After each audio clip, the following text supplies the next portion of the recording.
Today at the White House, President Trump delivered a sweeping and controversial public safety address. From announcing a federal takeover of D.C.'s police force to deploying National Guard troops and proposing sweeping bail reform, his remarks sparked intense debate. With China trade talks, looming tariffs, and an Alaska summit with Putin on the horizon, the stakes have never been higher. Let's break down what you need to know.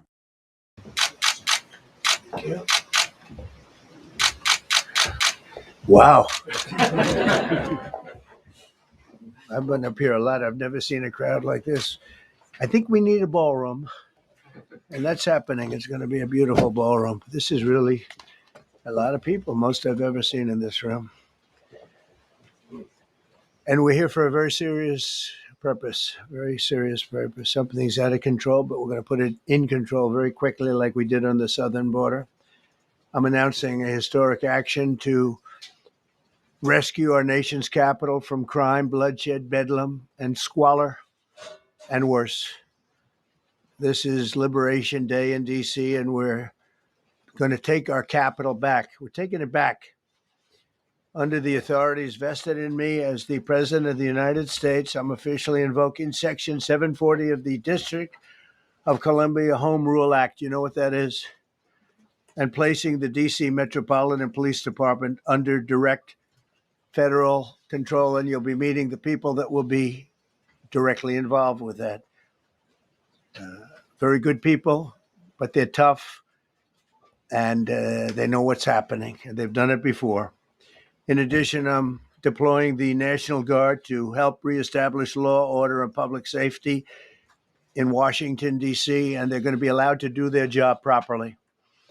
And you people are victims of it, too. You know, you're reporters, and I understand a lot of you tend to be on the liberal side, but you don't want to get mugged and raped and shot and killed. And you all know people and friends of yours that happened. And so you can be anything you want, but you want to have safety in the streets. You want to be able to leave your apartment or your house where you live and feel safe and go into a store to buy a newspaper or buy something. And you don't have that now. The murder rate in Washington today is higher than that of Bogota, Colombia, Mexico City, some of the places that you hear about as being the worst places on earth, much higher. This is much higher. The number of car thefts has doubled over the past 5 years, and the number of carjackings has more than tripled. Murders in 2023 reached the highest rate probably ever. They say 25 years, but they don't know what that means because it just goes back 25 years. Can't be worse. Our capital city has been overtaken by violent gangs and bloodthirsty criminals, roving mobs of wild youth, drugged out maniacs and homeless people. And we're not going to let it happen anymore. We're not going to take it. Just like we did on our southern border. Nobody comes to our southern border anymore. 3 months in a row, we had zero. I don't know if that's right, but the people that do the work, it's a very liberal group of people, actually, and they actually said zero for the last 3 months. Nobody thought a thing like that was possible. And, when you take a look at numbers, I just saw some charts. These are different cities throughout the world. Red is, okay, the red is a place called Washington, D.C. Look at these. Baghdad we doubled up on Baghdad. Panama City, Brasilia, San Jose, Costa Rica, Bogota, Colombia, heavy drugs. Mexico City, I mentioned, Lima, Peru, all double and triple what they are. So do you want to live in places like that? I don't think so. And I think the people in this room, if you wrote correctly, you'd see, look at the kind of numbers we have. D.C., 41 per 100,000, number one that we can find anywhere in the world. Other cities are pretty bad, but they're not as bad as that. Is that where you want to live? The reporters of the world? Juvenile offenders and crimes against persons, as they say. It's getting worse. Not getting better, it's getting worse. And we had a recent indication. There was a story about a man who was just left. He quit because he was asked to do phony numbers on crime. And we're going to look into that. I think Pam is going to be looking into that. But he was asked by the city, I guess, that we don't want to show the real numbers. Let me do numbers so it looks like it's going down. Not going down. And under Biden, it was a disaster. And nobody did anything about it. We're going to do things about it like you wouldn't believe.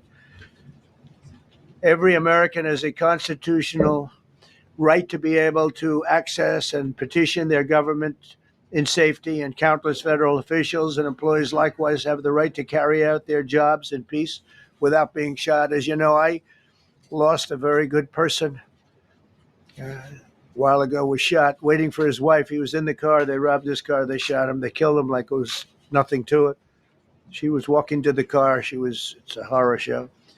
This issue directly impacts the functioning of the federal government and is a threat to America, really. It's a threat to our country.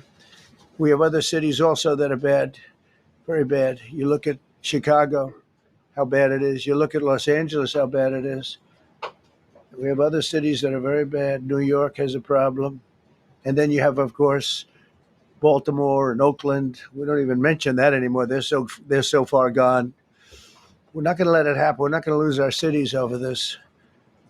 And this will go further. We're starting very strongly with D.C., and we're going to clean it up real quick, very quickly, as they say. Days ago, a former member of the DOJ staff was savagely beaten by a band of roving thugs after defending a young woman from an attempted carjacking. He was left dripping in blood. He thought he was dead, with a broken nose and concussion. Can't believe that he's alive. He can't believe it. In June, a 21-year-old congressional intern was tragically killed after being hit by a stray bullet in a drive-by shooting. A former Trump administration official named Mike Gill, fantastic person, was murdered last year in cold blood in a carjacking blocks away from the White House. We all knew him. Great person. Waiting for his wife as she was walking to the car. A Democrat congressman was also carjacked at gunpoint not far from the Capitol. And in 2023, an aide to Senator Rand Paul was stabbed in the chest and head by a demented lunatic as he walked down the street, just absolutely for no reason. Horrifically, last July 4th weekend, a 3-year-old girl was shot in the head and killed while sitting in a car near the Capitol. It's becoming a situation of complete and total lawlessness. And we're getting rid of the slums, too. We have slums here. We're getting rid of them. I know it's not politically correct. You'll say, oh, so terrible. No, we're getting rid of the slums where they live. Caravans of mass youth rampage through city streets at all times of the day. There are ATVs, motorbikes. They travel pretty well. Entire neighborhoods are now under emergency curfews. Just this past weekend, gunfire went through, and you saw that, the Navy Yard. I saw it this morning. They saw that they fought back against law. See, they fight back until you knock the hell out of them, because it's the only language they understand. But they fought back against law enforcement last night. And they're not going to be fighting back long, because I've instructed them and told them whatever happens, they love to spit in the face of the police as the police are standing up there in uniform. They're standing and they're screaming at them an inch away from their face. And then they start spitting in their face. And I said, you tell them, you spit and we hit. And they can hit real hard. It's a disgusting thing. I've watched that for years, for 3-4 years. I've watched them. The police are standing, and they're told, don't do anything under any such. So and you can see they want to get at it. And they're standing there, and people are spitting in their face, and they're not allowed to do anything. But now they are allowed to do whatever the hell they want. This dire public safety crisis stems directly from the abject failures of the city's local leadership, the radical left city council adopted no cash bail. By the way, every place in the country where you have no cash bail is a disaster. That's what started the problem in New York, and they don't change it. They don't want to change it. That's what started it in Chicago. I mean, bad politicians started it, bad leadership started it, but that was the one thing that's central: no cash bail. Somebody murders somebody and they're out on no cash bail before the day is out. We're going to end that in Chicago. We're going to change the statute. I spoke with Pam and Todd and everybody. We're going to change the statute, and I'm going to have to get the Republicans to vote because the Democrats are weak on crime, totally weak on crime. They don't know why. They want to stop because they get mugged too. But we're going to change no cash bail. We're going to change the statute and get rid of some of the other things. And we'll count on the Republicans in Congress and Senate to vote. We have the majority, so we'll vote. We don't have a big majority, but we've gotten everything, including the great, big, beautiful bill. Got that done, and that's one of the greatest things that's ever happened to people in this country. They're starting to figure it out, how good it is. Biggest tax cut in history. So many things. But we'll be able to get that done. So, Todd, if you and Pam can draw up things working with the people, we will. I'll get it passed. We'll get it passed with the Republicans. Probably won't get, think of this, probably won't get one Democrat vote because they have no idea what they're doing. That's why they want men playing in women's sports. That's why they want transgender for everybody transgender. And they just got walloped in an election, in a landslide, and they haven't changed one thing. I saw the other day the certain gentleman who was a very well-known politician, Democrat, was fighting like hell that men should be allowed to play in women's sport. They just don't get it. They said it's an 80-20 issue, and I think it's a 97-3 issue. And I don't know who the three are. I've never heard nobody's ever come up to me, sir, you have to let men play in women's sports. You have to do it, sir. Nobody's ever approached me. I don't know where this issue even comes from. Never seen anything like it. But they turned our nation's capital into a sanctuary jurisdiction. That's the other thing. We have to get rid of sanctuary cities as quickly as possible. We're going to do it, too. We have to. Because it's sanctuary for criminals. Releasing illegal alien gang members onto the streets in 2022, nearly 70% of criminals arrested in Washington went unprosecuted. That's not going to happen with the group we have standing aside and standing behind me. And at the Metropolitan Police Department, it's now reached a small number relatively compared to what it was, but it's thousands of people. You know, we have thousands of police. I was told today, sir, they want more police. I heard a number, 3,500 police. That's a lot of police. 3,500. I thought they're going to say we only have 30 policemen or women. He said we have 3,500. We need more. You don't need more. That's so many. I never heard. That's like an army. How could you need more than 3,000? It just happened 2 minutes ago. Sir, they've requested more police. Oh, what do they have? About 3,500. I said, 3,500? This is not a big area. It's ridiculous. What you need is rules and regulations, and you need the right people to implement them. And we have the right people here, that I can tell you. Look at the border. Biden said there's nothing you can do. Kamala was the border czar. She never called one of the Border Patrol agents who are great. ICE is great. Never spoke to anybody. Never went there. But she was the border czar. And everybody said it was impossible to fix. I fixed it in 3 months.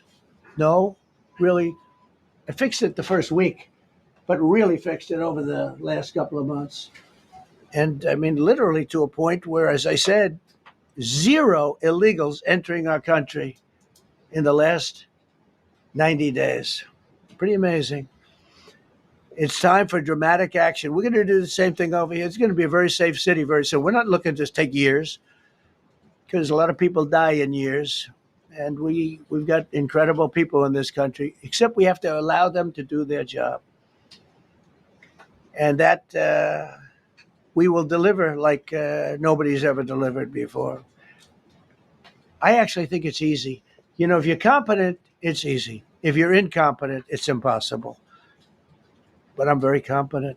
Last week, my administration surged 500 federal agents into the district, including from the FBI, ATF, DEA, Park Police, the U.S. Marshal Service, the Secret Service, and the Department of Homeland Security. You know, a lot of nations, they don't have anything like that. They got some police, and they're rough police. They don't have DEA, ATF, FBI, Park Police, U.S. Marshal Service, Secret Service, Department of Homeland Security. They got some police, but they're rough police, and they do their job. They don't have crime. We're not going to have crime either. They made dozens of arrests, and that's what starts to happen. Again, cashless bail. Watch what we do with that. Today, we're formally declaring a public safety emergency. This is an emergency. This is a tragic emergency. And it's embarrassing for me to be up here. You know, I'm going to see Putin. I'm going to Russia on Friday.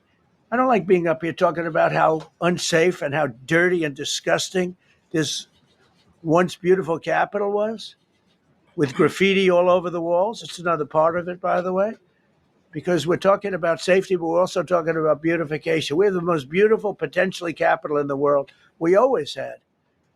But people come from Iowa, they come from Indiana, they come and then they get mugged. Not going to happen. Keep coming, because by the time you get your trip set, it's going to be safe again, and it's going to be clean very quickly. We're going to replace the medians that are falling down all over the roads. We're going to replace the potholes. We're going to put a nice new coat of asphalt over the top.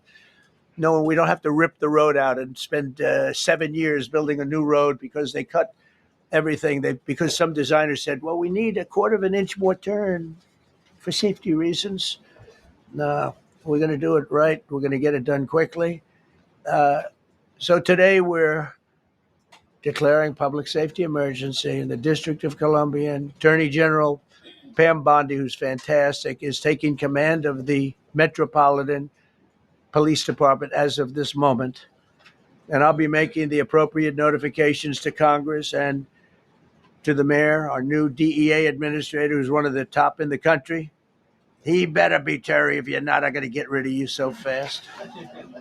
Terry Cole. Terry, thanks. Very good. We just got him. Most highly recommended person. And you'll be designated as the interim federal commissioner of the Metropolitan Police Department. Okay? And you run them tough. They're good. You have a lot of good people. You have people that shouldn't be there. You also have people that shouldn't be there. They got in there because of woke. But you have a lot of great police. And those people are the ones that want to help you. This city will no longer be a sanctuary for illegal alien criminals.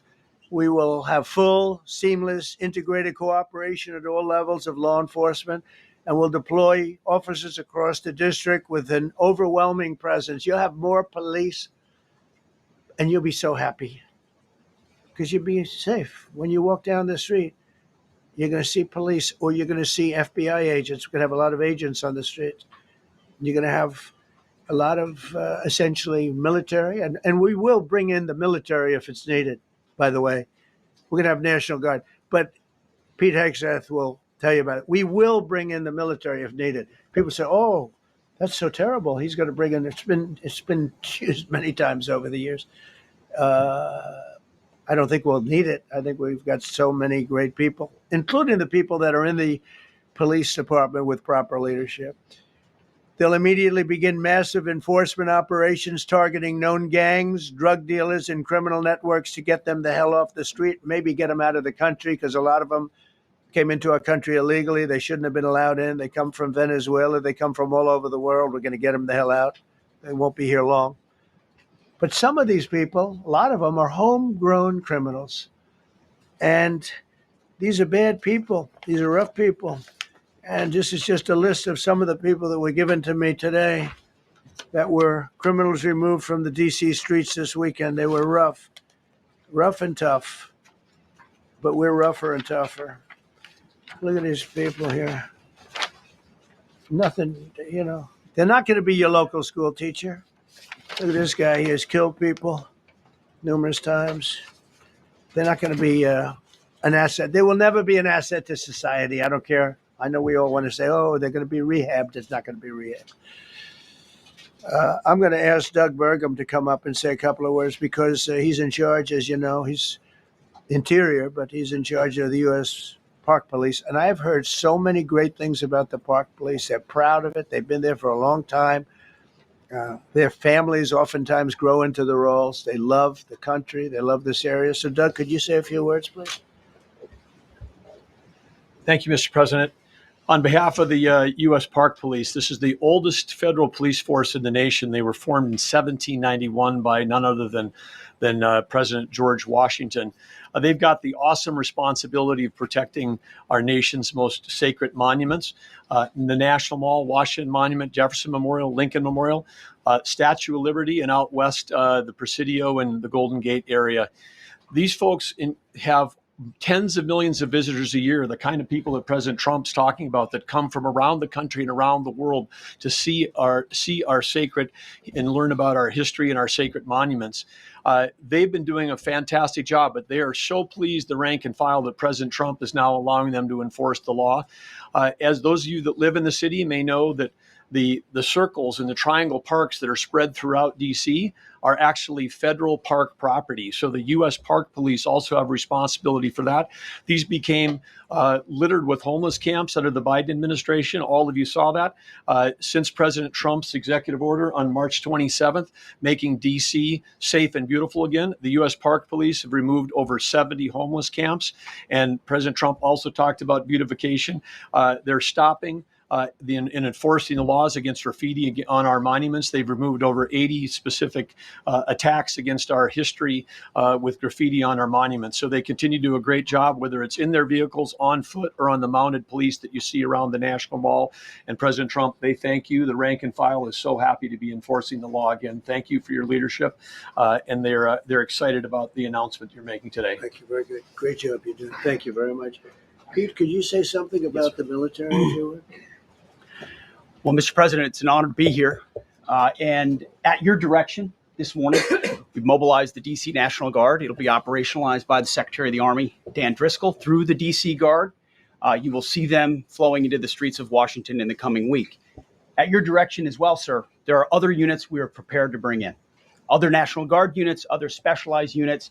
They will be strong, they will be tough, and they will stand with their law enforcement partners. This is nothing new for DOD. As the president noted, at the border, we've got 10,000 troops down there who've been operating in defense cooperation areas, defense zones, where there's zero illegal crossings because of troops on strikers scanning the border. We've been protecting other people's borders for 20 years. It's about time we protect our own. And we're working with ICE and CBP. In Los Angeles, we did the same thing. Working with the California National Guard, working with ICE officers. ICE officers deserve to do their job and not be attacked. We will work alongside all DC police and federal law enforcement to ensure this city is safe, this city is beautiful. And as I always say about President Trump to the troops, he has their back. And my message to the National Guard and federal law enforcement in Washington is, we have your back as well. Be tough, be strong, we're right behind you. Thank you, Mr. President. I'm going to ask Pam, because she's now, as you heard me say, she's really in charge of a lot of what we're talking about. She's done an incredible job. People are going to start to see the fruits of her labor. And Pam, maybe you could say a few words about what we're talking about here. Sure, President. Let me be crystal clear. Crime in D.C. is ending and ending today. We are going to use every power we have to fight criminals here. President, thank you for caring about our capital. Families come here every summer. Our museums are free. We have the National Zoo. We have the National Gallery. DC should be a place where everyone can come and feel safe. Behind me and to my side, we have some of the best career law enforcement and prosecutors in the country who are ready to take this on. As the president said, Terry Cole is going to be supervising the Metro Police Department. Gadi Serralta, our U.S. Marshal, is going to be supervising command and control, the entire operation. Our Deputy Attorney General, Todd Blanche, and I will be working with them closely. along with our great FBI director, Kash Patel. Kash is going to talk to you in a minute about what we did in Virginia recently with Governor Youngkin. Many of you covered that, and it was tremendously successful. Not only that, our secret weapon here in D.C. is U.S. Attorney Jeanine Pirro, one of the toughest prosecutors and a former judge. And she is going to be talking about juvenile crime, how it's out of control here, and what she's going to do to fight back. No more crime rampant in our beautiful capital. No more teenage girls beating a disabled man to death. No more of that. No more drive-bys. We're going to do everything we can. And working with the ATF Director Driscoll and Commander of the Army, we're going to all work together. That's what we all do in this room. We work together. We fight. Do not underestimate one person in this room. We're going to make DC beautiful. We're going to make DC safe again. One other thing, just at the wharf a few days ago, the area of the wharf, Terry Cole reached out to me, not even nightfall, on the weekend, where so many families in tourists go. A guy's overdosing from fentanyl on a park bench in the middle of families around. They administer Narcan and saved his life. No more of that. The President of the United States is going to clean up DC, and we're going to be there to help him, and we're going to be successful. Thank you. Thank you, Pam. Cash, talk about Northern Virginia. Northern Virginia, we had a big success. Thank you, Mr. President. Thank you, Attorney General Bondi, for your leadership, Deputy Attorney General, and the rest of our interagency partners. Mr. President, the following is what happens when you let good cops be cops. And I just want to highlight that before I get into Northern Virginia. This year alone, under President Trump's administration, we've had over 4,000 child victims identified and found. That's a 33% increase from the same time period last year. 33% increase. We've had a seizure of 1,500 kilograms of fentanyl up to this date. That is a 25% increase since the same time period last year. And just to put it in perspective, 1,500 kilograms of fentanyl is enough to kill 115 million Americans. 115 million Americans. Cops are getting after it. The FBI has arrested 19,000 people this year alone. Thanks to President Trump's administrations, that's double than where we were this time last year. And we have also arrested 1,600 people who have committed violent acts against children. 270 of them are human traffickers of children. Mr. President, this is what happens when you have great leadership at the Attorney General with Pam Bondi, your administration's priority of protecting the homeland and protecting American citizens and protecting our children, and the murder rates are plummeting. We are now able to report that the murder rate is on track to be the lowest in U.S. history, in modern recorded U.S. history, thanks to this team behind me and President Trump's priorities. And how do we do it? And what are we going to bring to D.C.? What we did in Northern Virginia, thanks to Terry Cole and Governor Youngkin and the team, we stood up a task force out in my Northern Virginia field office, and we said, let's let good cops be cops. Let's get them the intelligence and what they need, and let's get the red tape out of their way, and let's get DOJ partnered up with us to bring great prosecutions. And that's exactly what we did. In 1 month, we arrested 545 violent felons, 545 in the state of Virginia, thanks to Governor Youngkin's partnership. And that simplicity in law enforcement is what's coming to Washington, D.C. When you let good cops be cops, when you give them the intel they need, when you work with our Homeland Security Task Force, when you work with Terry and Gaddy and I go way back to Miami, these guys are great leaders of the respective departments and law enforcement capacities. And when you have the DOJ and President Trump driving behind this mission, we are going to clean up Washington, D.C., and we're going to do it the right way, the lawful way, and we're going to make sure Washington, D.C. is safe again. Thank you, Mr. President. Thank you, Attorney General. Thank you very much. Good job. Thank you, Cash. So the process begins right now. It actually started over the weekend. We confronted a lot of very bad people, but it's going to be something that will be pretty amazing to you as you watch it. And I think most of you say it's a beautiful thing to do it right. We're going to be removing homeless encampments from all over our parks, our beautiful, beautiful parks, which now a lot of people can't walk on. They're very dirty, got a lot of problems. But we've already started that. We're moving the encampments away, trying to take care of people. Some of those people We don't know how they even got there. Some of those people are from different countries, different parts of the world. Nobody knows who they are. They have no idea, but they're there. We're getting rid of the people from underpasses and public spaces from all over the city. There are many places that they can go, and we're going to help them as much as you can help. But they'll not be allowed to turn our capital into a wasteland for the world to see.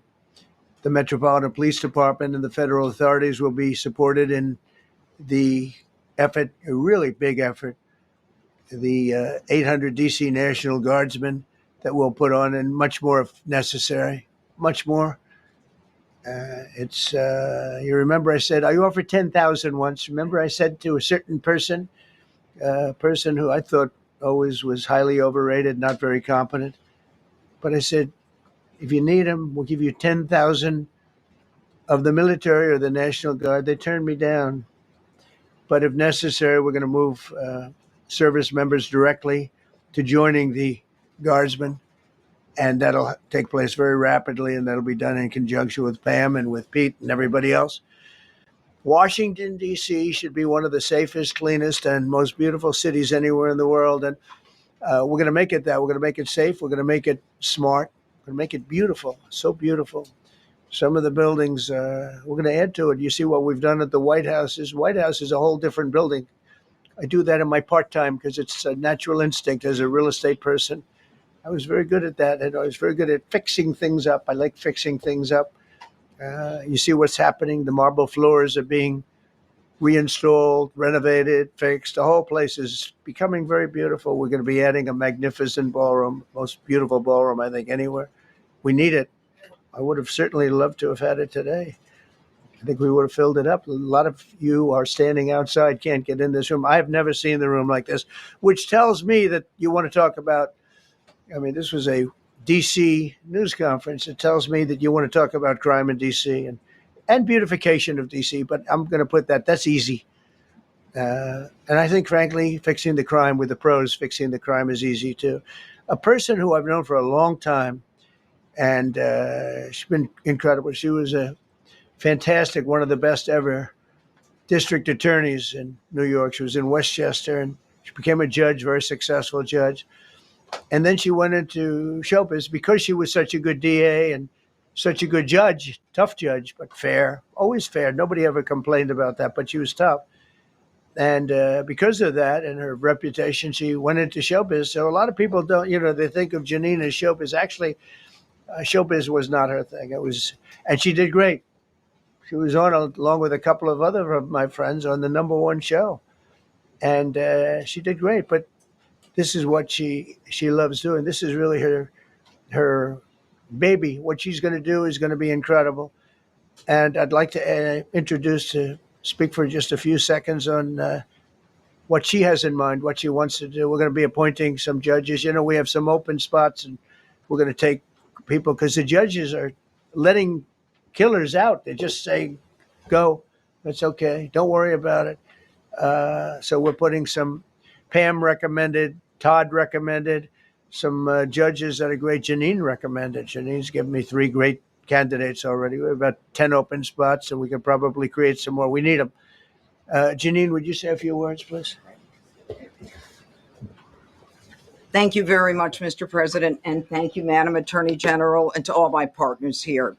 We all want the same thing. We all want a safe city.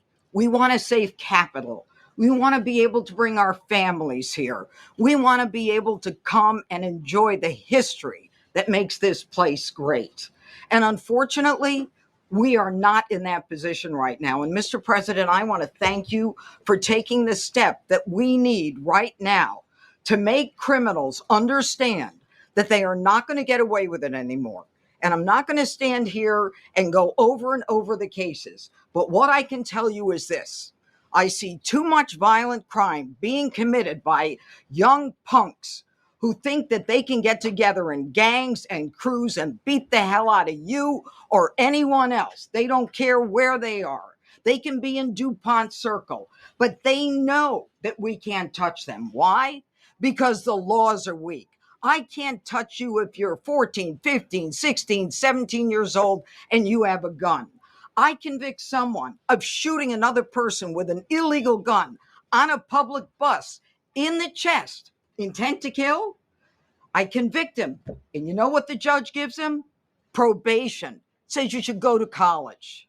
We need to go after the DC Council and their absurd laws. We need to get rid of this concept of, no cash bail.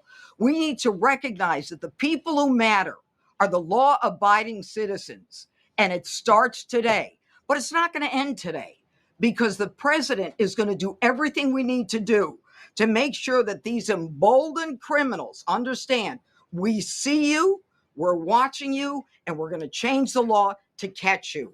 And my final note is this. These kids understand that the jurisdiction is through the state attorney general, Brian Schwab. I did a poster of the young man from Doge who was beaten bloody with a severe concussion, a broken nose. And then I did a poster of what happens to those kids, because I can't arrest them. I can't prosecute them. They go to family court and they get to do yoga and arts and crafts. Enough. It changes today. Thank you, Mr. President. Thank you, Jim. You're welcome. Great job. Thank you. If I could, I just signed some executive orders. I'd like to have Will please come up, and we'll let the people know what we signed. Do you want to put them down? Yes, sir. Go ahead. A short while ago in the Oval Office, President Trump signed two crucial executive actions to deal with the emergency crime conditions we currently face in the District of Columbia. The first of these was an executive order, as President Trump said before, invoking his powers under Section 40 of the Home Rule Act to take federal control of the D.C. Metropolitan Police Department. Along with that executive order, President Trump signed the statutorily required notification letters to Mayor Bowser and to the relevant House and Senate committee leaders. The second major executive action that President Trump signed was a presidential memorandum directing the Secretary of Defense to utilize the National Guard to address the conditions we see on our streets here in D.C. It also authorized the Secretary of Defense to work with state governors to utilize their National Guard units if necessary as well. These are bold, decisive steps intended to combat the out-of-control crime conditions we've seen on D.C.'s streets for far too long. And I, for one, am deeply proud to be part of an administration that's finally coming to terms with these issues, sir. Thank you very much. Sir. Thank you. So, just to conclude, Washington, D.C. should be one of the safest, cleanest, most beautiful places anywhere in the world. It was years ago. We had one problem that was a pretty big problem. The radical left got out of control and they started trying to rip down statues. And I said, let's go pass a law real fast. We're going to do it real fast. But we were blocked by the Democrats, who do not want safety. Nobody gets it. I don't get it. They don't get it because they can't get votes. I don't know how they can win an election with this, but they don't want safety. And I found an old statute, very old, early 1900s, that said if you so much as touch or even think about destroying a statue or a monument in Washington, D.C., you go to jail for 10 years with no probation, no anything. In other words, slightly different than we have today. Today we have cashless bail. There you get jailed 10 years. No curtailed sentence, 10 years. And we took it out. Nobody used it. It was never used because, it was harsh. And you remember they started to rip down the statue of Abraham Lincoln. I said, that's a tough one to rip down. He was pretty good, Pam. I think he was pretty good. When the ropes started going around Abraham Lincoln to pull him down, Andrew Jackson, others, and they were heading to the Jefferson Memorial, Thomas Jefferson. They're going to do a big number there. I said, it's time. And I signed that statute immediately. We had it updated. We made it use the same language, all passed by Congress. And I announced it's 10 years in jail, no probation, no anything, 10 years, no curtail sentence if you so much as touch a statue in Washington, D.C. And It was an amazing sight, beautiful sight. Everybody just left.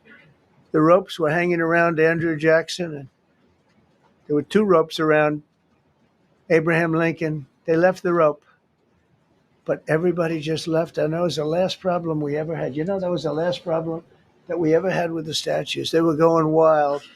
And somebody came to me and said, "Sir, in 1910, I don't want to give you an exact because you'll say Donald Trump gave us wrong dates around like early on. If I'm slightly off, they make you sound a little bad. So I won't put myself in that position. I won't put you in that position because I think everybody agrees with what we're doing today. But when I signed that thing, it was like a miracle. Everybody left. They were gone. They were starting to march down. They started the march toward Thomas Jefferson.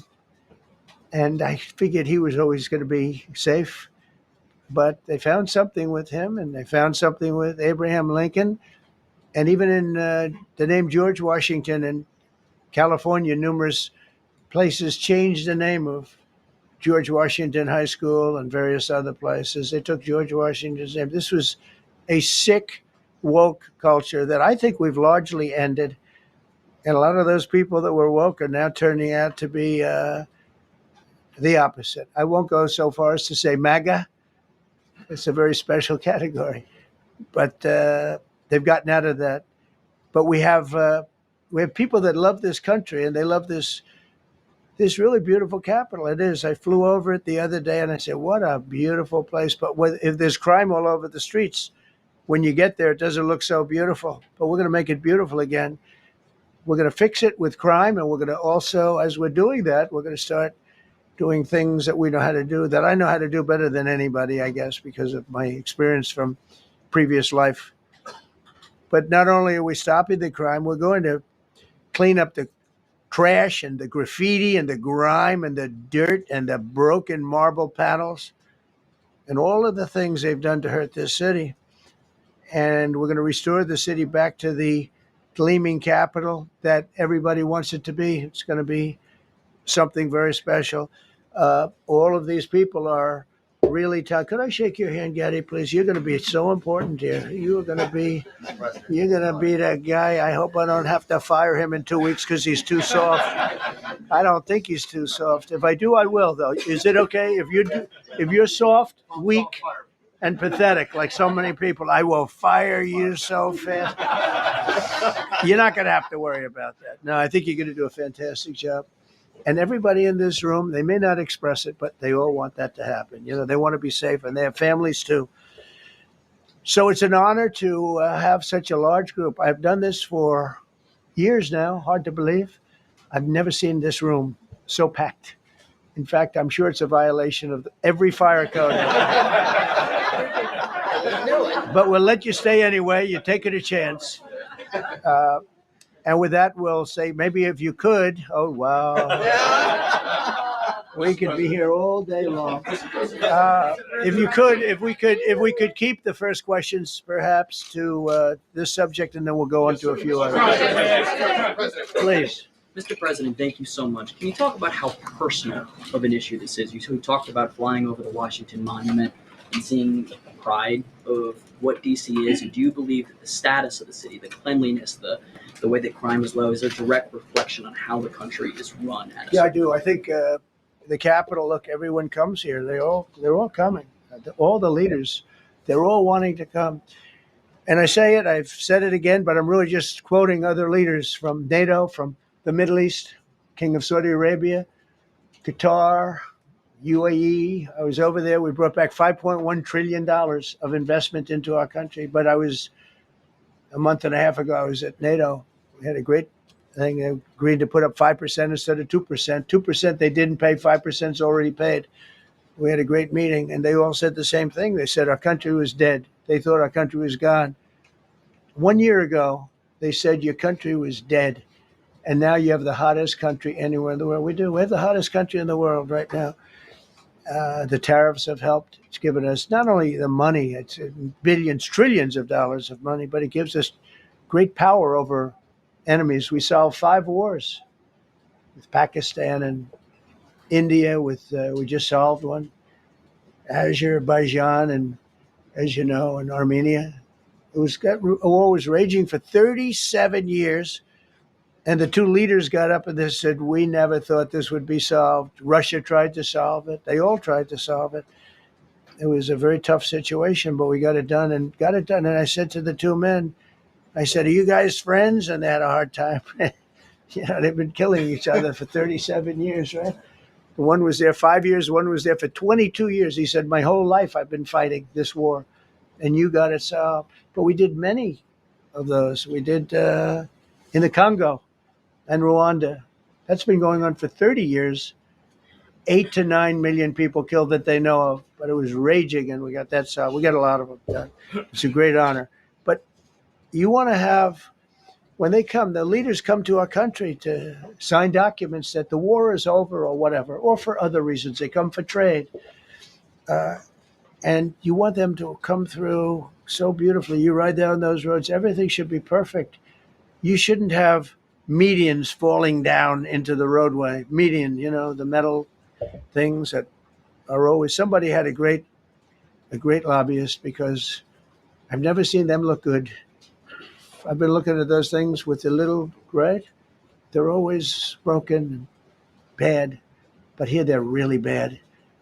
And we're going to either put new or fix it. And it's not expensive. It's not really expensive. And we're going to fix our roads a little bit. We're going to clean up our sidewalks. You have countries where every Saturday, the people go out and they wash their sidewalks in front of their stores or their houses. They scrub their sidewalks. So we aren't quite at that level yet. I don't think, Gaddy, we're not quite there yet, but maybe we will. They go out and they scrub. I think it's so beautiful to hear that and to see those stories. But we're going to make it clean. But just to finish with your question, it's a very, very strong reflection of our country. And when they see a bad city, my father always used to tell me, I had a wonderful father, very smart. And he used to say, son, when you walk into a restaurant and you see a dirty front door, don't go in. Because if the front door is dirty, the kitchen's dirty also. Same thing with the Capitol. If our Capitol's dirty, our whole country is dirty, and they don't respect us. So it's a very good question, actually. Mr. President, I'm Brian. Sorry. Question for you on the specific issue. Do you expect more cities to follow DC's path if this goes through? So the idea is that Chicago, LA, San Francisco, would they expect similar action to what we've seen in DC? Any other questions, sir? There's reporting that the administration is going to reclassify marijuana. Would that send mixed messages that if marijuana is okay, some drugs are okay, but we're trying to clean up crime? How do they go hand in hand? We're only looking at that. That's early, but somebody reported it, which is fine. We're looking at it. Some people like it. Some people hate it. Some people hate the whole concept of marijuana because if it does bad for the children, it does bad for people that are older than children. But we're looking at reclassification, and we'll make a determination over the next few weeks. And that determination hopefully will be the right one. It's a very complicated subject, the subject of marijuana. I've heard great things having to do with medical, and I've had bad things having to do with just about everything else. But medical and, for pain and various things, I've heard some pretty good things. But for other things, I've heard some pretty bad things. The other part of your question, we're just going to see what happens with it all. We're going to have a tremendous success in what we're doing. Other cities are hopefully watching this. They're all watching, just like everyone's watching here.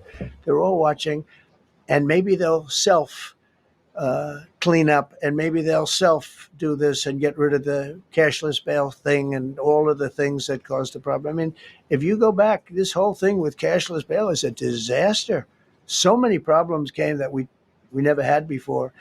So they're watching us today, and if they don't learn their lesson, if they haven't studied us properly, because we're going to be very successful. I have zero doubt about that. It's going to be. It's a question of will it be really fast, like the border.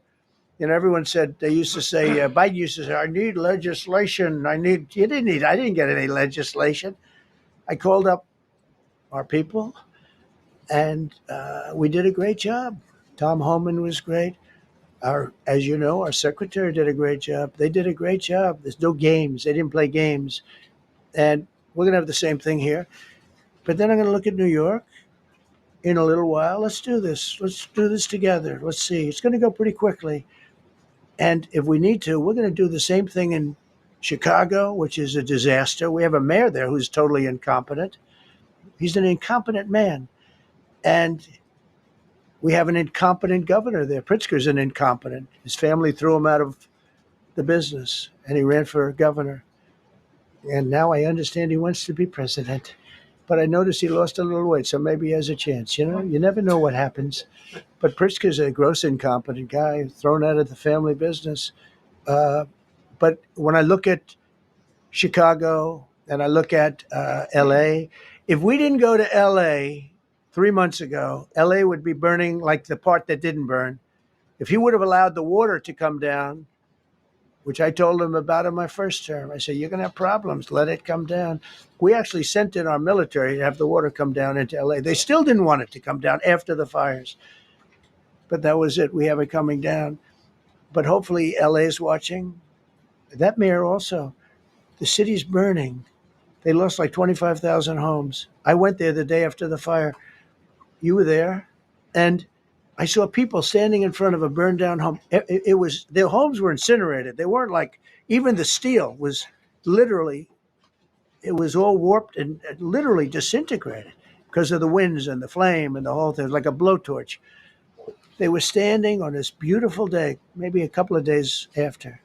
We gave it a little time because what they had suffered. Almost 25,000 homes. And you see what's happening now. They didn't give their permits. I went to a town hall meeting. I said, we're going to get you the federal permits, which are much harder. Almost immediately. Lee Zeldin is a star. He did an incredible job. They have all their federal permits. They don't have their city permits. And the mayor said to me, we think we could have them in 2 years. I was walking down the street and I met with firemen and police. And I was saying hello to many people that were standing in front of their homes with yellow tape. You can't go in. You can't go onto the lot.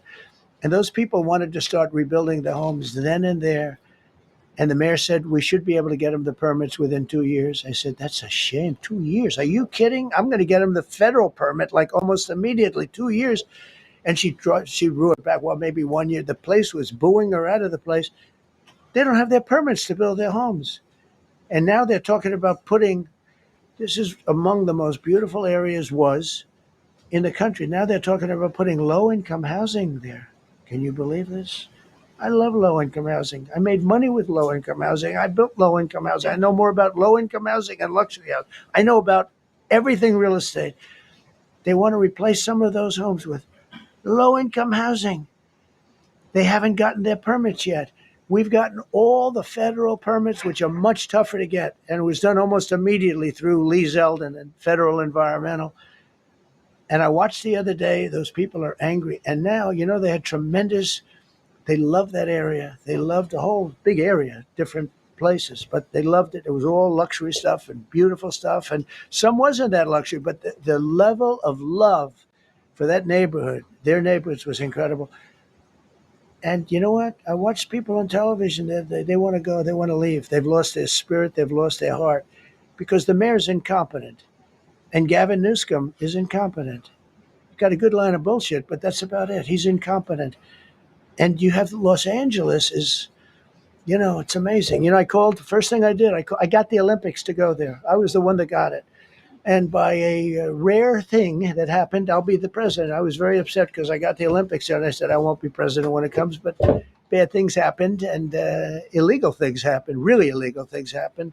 Now it turns out one good thing was I'm going to be the president for the Olympics for 2050, for 250, which is going to be fantastic, and also for the World Cup. So we have a lot of good things, and I hope 250 is going to be the 250th anniversary is going to be the best. But when I looked at those people, and I saw last night on television that they still don't have their permits, it's a disgrace what's happened in Los Angeles. Thank you.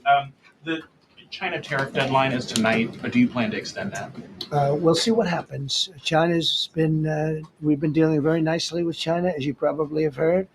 They have tremendous tariffs that they're paying to the United States of America.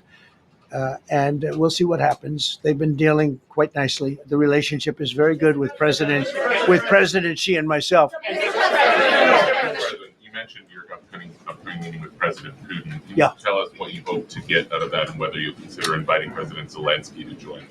So you have to understand, this is a war that should have never happened. This is a war that wouldn't have happened if I were president. It would have never happened. It was the apple of his eye. I got along very well with President Putin. But if you look, under President Bush, they took a lot of territory. Under President Obama, they took a lot of territory. Under Biden, they essentially took the whole thing. It's just a question of time. Under Trump, you know what they took? Nothing. I was the one that said, you can't build your pipeline. That was half built.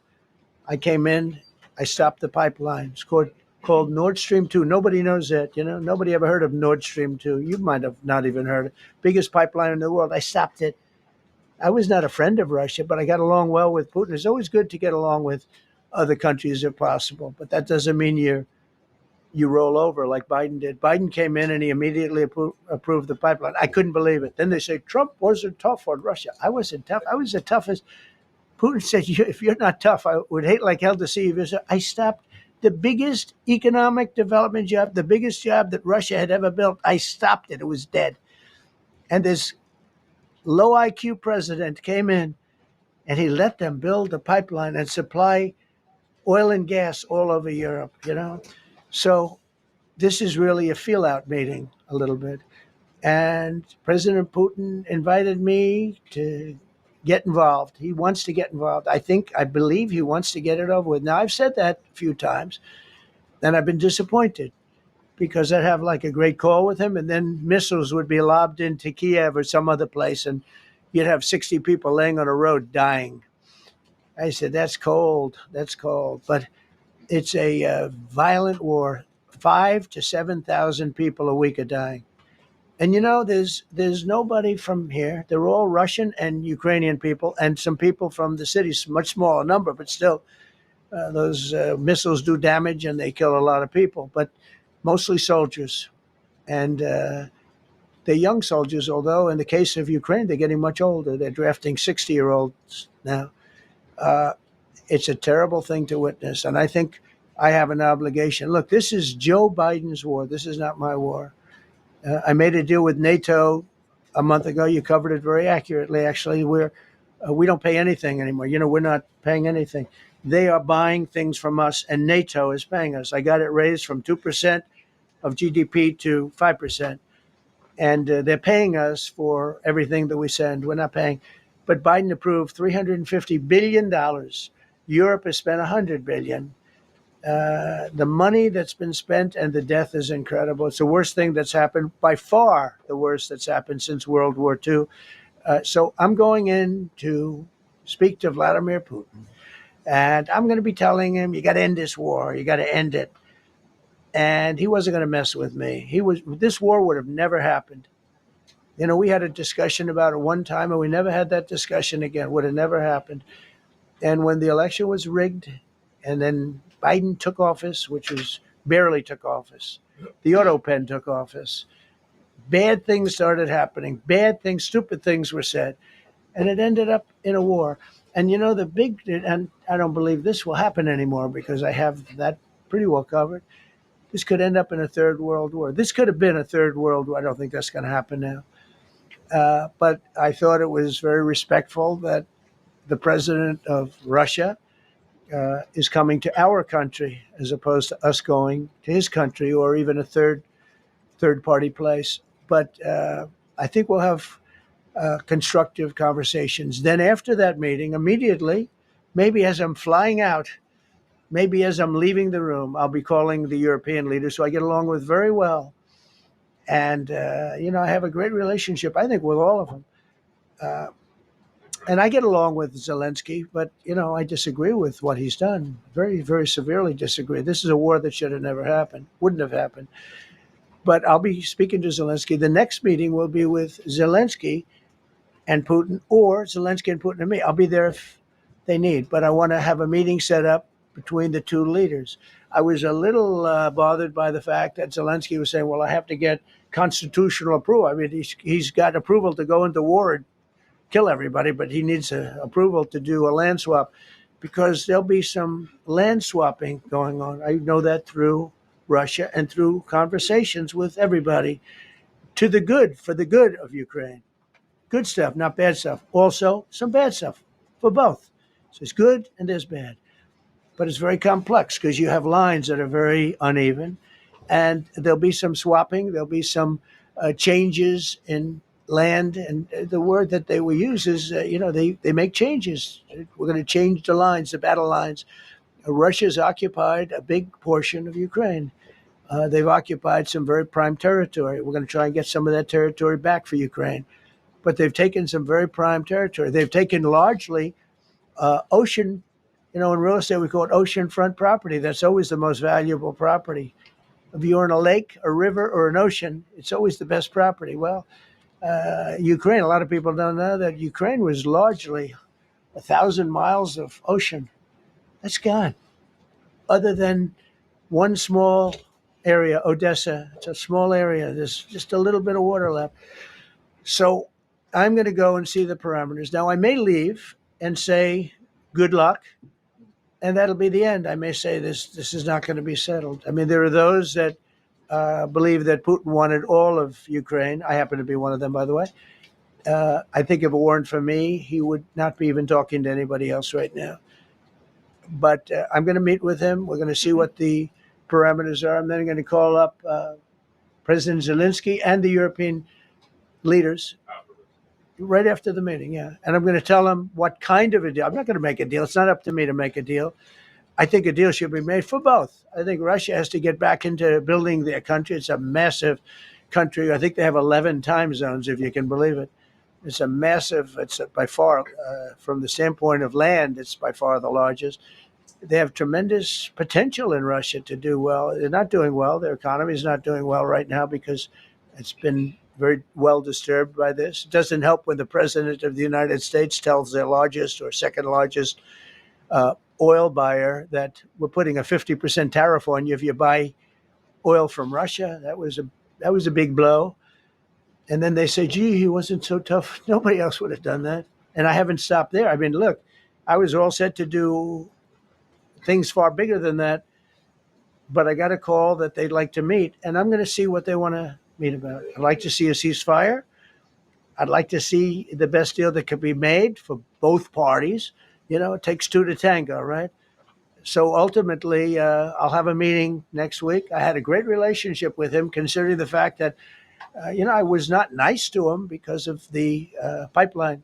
I ended the pipeline. I also gave the javelins. Do you ever hear of a javelin? Javelin is called a tank buster. They say that Obama gave them sheets and I gave them javelins. If it weren't for me, all those tanks that were destroyed at the first days of the war because the tanks got stuck in the mud, some commander made a better. They would have been in Kiev in 4 hours going down the highway. But a Russian general made a brilliant decision to go through the farmland instead.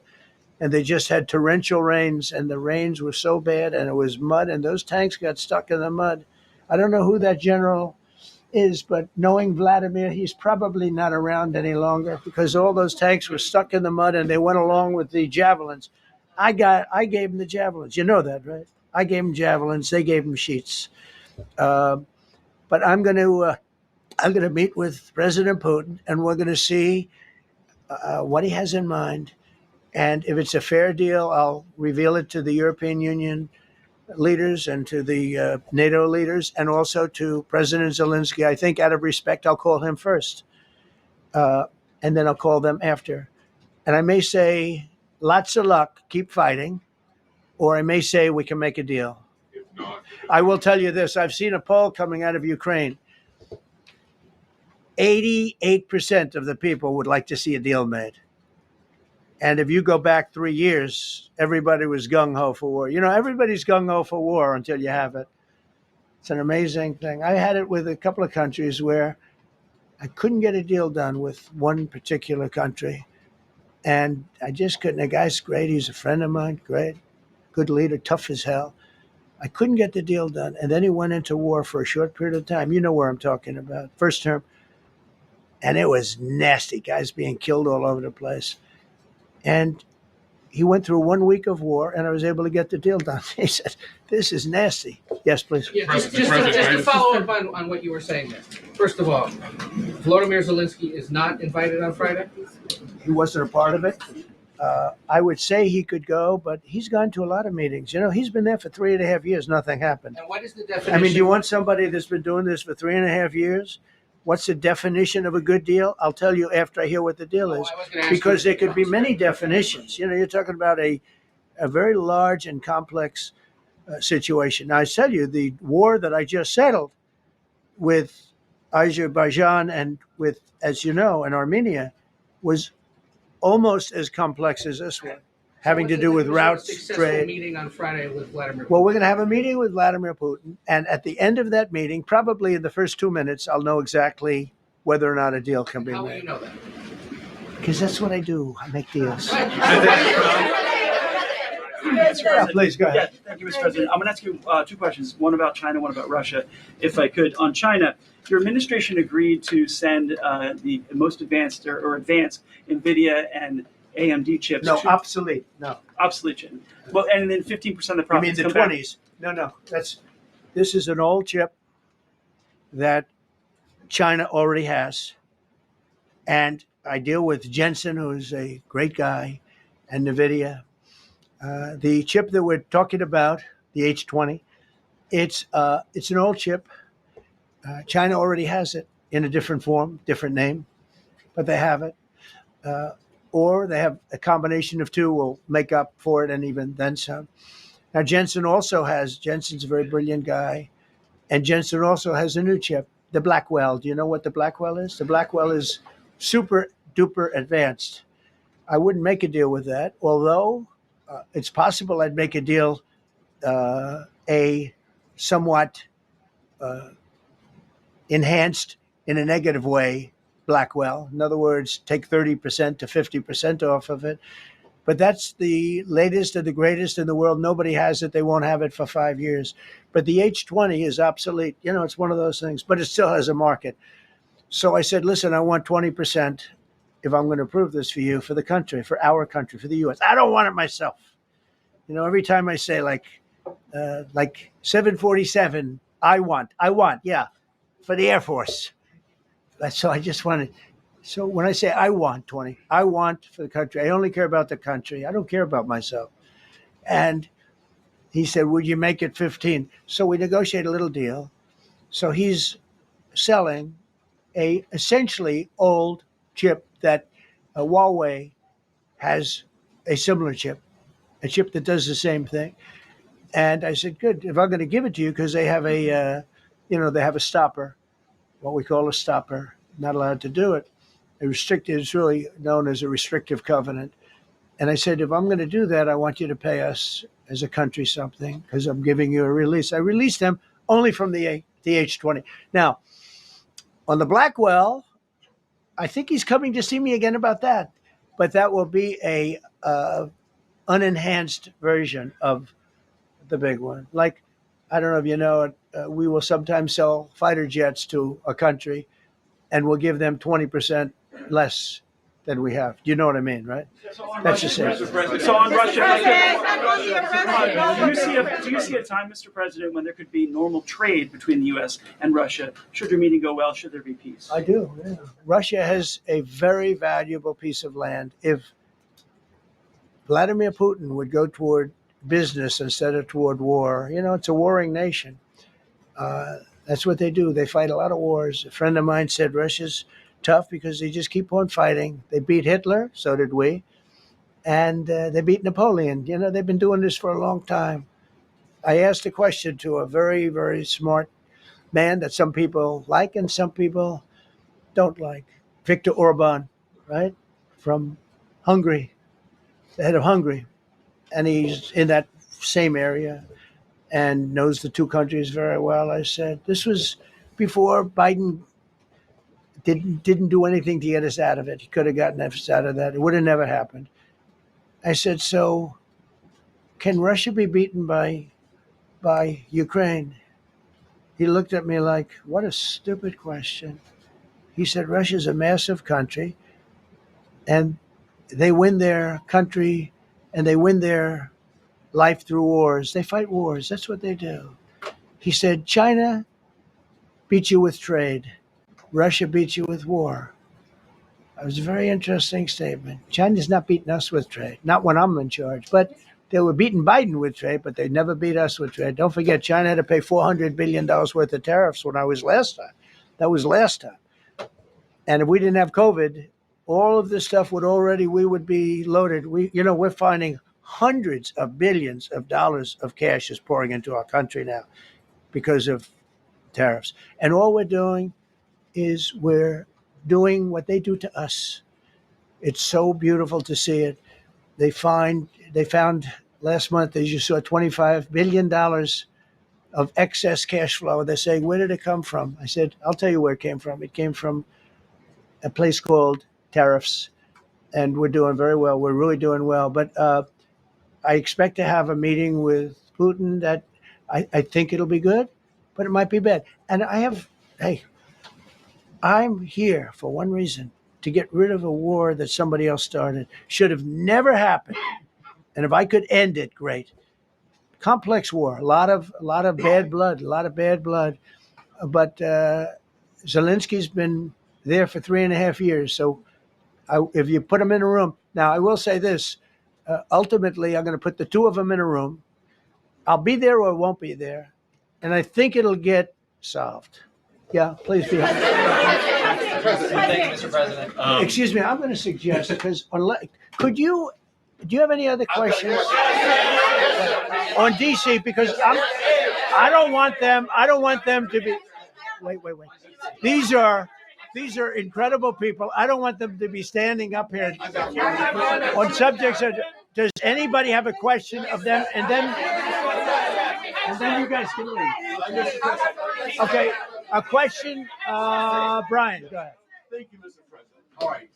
And by the way, this is only on DC, and then they're going to leave because it's unfair to have them stand up here all day long. I agree. Brian. I've got two questions for you. First, about DC. This is personal for me as well. Last year, I was robbed on the streets by one of these teenage thugs. Had a gun, got away with it. Let's talk about the effort that between law enforcement, prosecutors, and judges, because it's a recycling belt. Like, these kids go, they don't fear the police. They know it. If you talk about how we've got to get these judges and put these kids behind bars, right. Adult crimes deserve adult penalties. And my second question, I'll have you answer that, please. You want me to answer? Or whoever wants to take it. Okay. It's real. Do you want me to answer it? Here's the problem. Assuming that they're 17 years, older than 17 years old, I can get the case. If they're under 18 years of age, I can only get the case if it's murder, rob one, rape, or even if they shoot a gun but don't kill you, I can't get it. So the law has to be changed. As the president said, cashless bail. That has to be changed. All right. Then, even assuming I get the case, I get jurisdiction, I get a conviction, the DC Council has given the judges the ability to give probation on shootings. And so then it's up to them. All of these things, the Youth Rehabilitation Incarceration Reduction Act, and now they want to seal records. So if we work hard, we get a conviction, they want to wipe it out. So that needs all to be changed. Okay, Mr. Question. Pam, would you answer that also? Yeah, and just back to that topic. Let's be clear, though. We're going to charge them, and we're going to track every single thing they do throughout every step of the court process and report back to you and let all of you know what's happening to them. Because the people who are prosecuting them, the judges who are trying them, they also need to be held accountable. Mr. President, you also made a comment. This is the most people we've ever seen in this briefing. I've never seen ever, right? Yeah. I've never seen any. Where's Caroline? Where's my superstar? Caroline. Is Caroline in the back? Where's Caroline? Come here, Caroline. Come here, Caroline. Come here. Is she doing a good job, by the way? Come here. Is this the largest crowd we've that you've ever seen? This is definitely the most packed briefing, and I think all of you would agree. I think it's why we need to build a ballroom. Mr. President, I have a better idea. All right, Brian, go ahead. My question is this. You're building the big, beautiful ballroom. Yeah. Could we build a big, beautiful briefing room, updated technology, more seats? I don't want to do that. I don't want you to be comfortable. So no, I don't want to make life comfortable. So look. Let's just do this. Let's do this. It's going to be a big thing. We're going to Russia. That's going to be a big deal. What happens, happens. I'll let you know what happens. You'll be the first to know. I'll be calling the European leaders. I'm going with totally. I mean, we have a lot of talks. They're great people. They're great leaders, actually, and they want to get back. Honestly, as one of them said, I've OD'd on trying to settle Ukraine. They've OD'd, meaning they've overdosed on the settlement of Ukraine. Not a nice expression, but boy, is it accurate. They're tired of it. They want to get back to spending money on their countries. You know, Biden gave them $350 billion. Europe gave $100 billion. It should be much more than that. Shouldn't have been that kind of, they should have had equalization, but they didn't. But you know what? Still a lot of money. They want to get back to building their own countries. They really want it resolved. My relationship with the European leaders, as you saw, is extremely good. It's perfect. It's beautiful. Wait. And we're going to try. I'll be in touch with them. I have 5 of them call me. You think it's easy? There are a lot of European leaders, but they rely on me. Very much rely on me. If it wasn't for me, this thing would never get solved until the last person breathing is dead. Would you talk to them before? Mr. President. Yeah, I did. I'm talking to them right now. So I'm talking to the European leaders.